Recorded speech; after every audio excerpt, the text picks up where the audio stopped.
रात का अंधकार घना था और राजा विक्रमादित्य ने एक बार फिर बेताल को लेके निकले।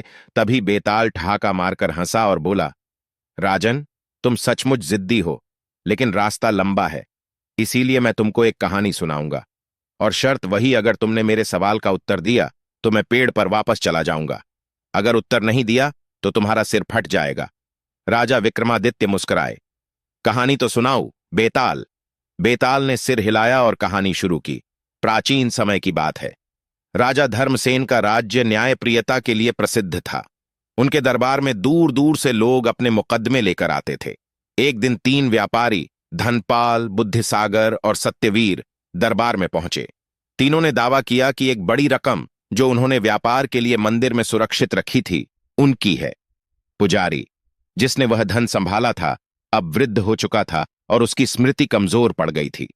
उसने राजा से प्रार्थना की, महाराज, मैं सचमुच भूल चुका हूं कि यह धन किसका है, कृपया न्याय कीजिए। राजा धर्मसेन चिंतन में पड़ गए। तीनों व्यापारी एक जैसे प्रभावशाली थे, सभी की बातें तर्कसंगत लग रही थीं, लेकिन असली मालिक कौन था? अगले दिन राजा ने तीनों व्यापारियों को बुलाकर एक विचित्र निर्णय सुनाया। इस धन को आग में डाल दिया जाएगा।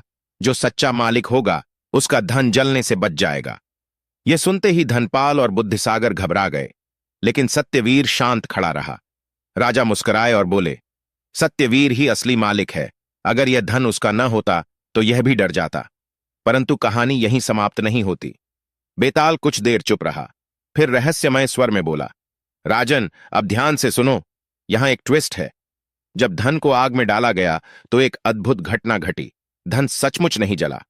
सभा में हलचल मच गई। यह कैसे संभव था? क्या सत्यवीर सचमुच असली मालिक था? तभी अचानक मंदिर का वही वृद्ध पुजारी कांपते हुए आगे आया और बोला, महाराज, मुझे याद आ गया, यह धन वास्तव में बुद्धिसागर का था।